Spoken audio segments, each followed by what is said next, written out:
And he said if his Canada First energy initiative goes through, you are looking at more than 350,000 trades positions. We can choose change by putting Canada first with a new Conservative government that will axe taxes, build homes, unleash our resources, and bring home paychecks and production so we can stand up to the Americans from a position of strength. David Menzies for Rebel News here in St. John, New Brunswick. And folks, I'm at the port of St. John. This is where Pierre Poilievre, the Conservative leader, just had a press conference announcing his Canada First energy policy. And I'll get to some of the nitty-gritty details about that in a second. But by way of background, you can see behind me at this bustling port, there are hundreds and hundreds of multicolored containers. This is a key piece of Canada's infrastructure. This is a cornerstone of the New Brunswick economy. Things could have and should have been a whole lot better. For example, had the Energy East pipeline not been killed, 1 million barrels of oil would be coming to New Brunswick to be shipped not to the United States, but to Europe.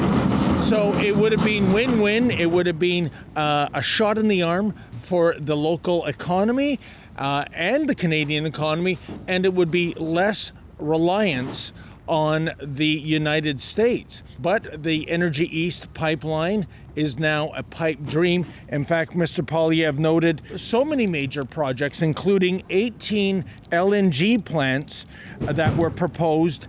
None came to fruition under the Justin Trudeau Liberals. There were 18 LNG liquefaction plants proposed 10 years ago when the Liberals took office.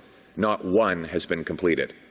The only one that's close was approved by the previous Harper government. Just think of the billions and billions of dollars that cost the economy, and this again would have been products destined not for the United States of America, but to Europe. It's a shame because New Brunswick has a low birth rate.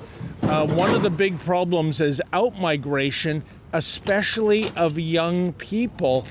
And that's because of a lack of opportunity. Mr. Carney supports the same policies that have driven $500 billion out of our country over the last decade of the lost Liberal period. And he will say anything he has to.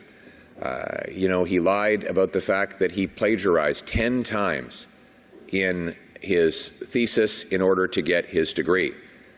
He lied about having moved his headquarters from Canada to the U.S. just 6 days after Trump threatened tariffs on our country.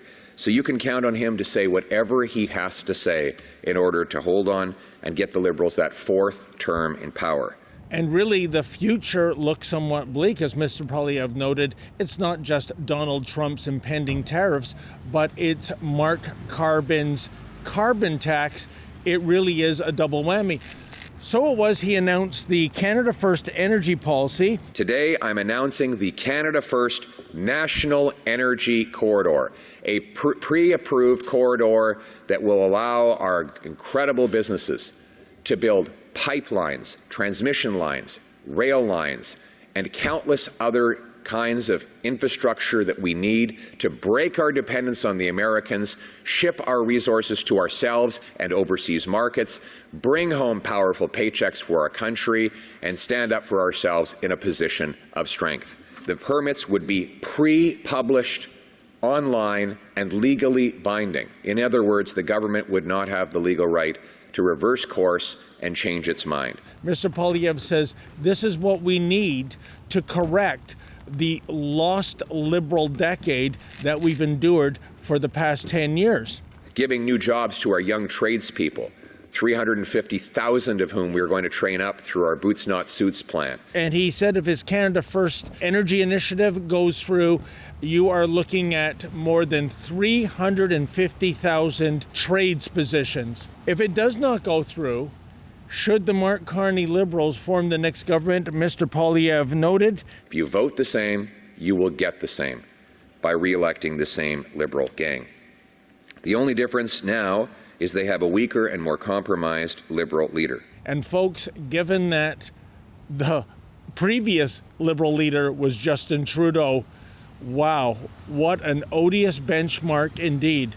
For Rebel News, I'm David the Menzoid Menzies. Hey folks, my cameraman Lincoln J and I, we came all the way from Toronto to cover this.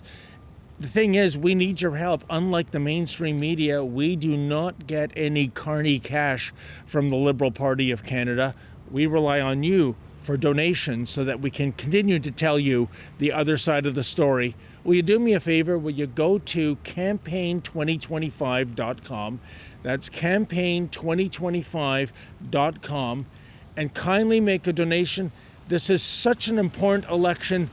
We can't cover it without your help.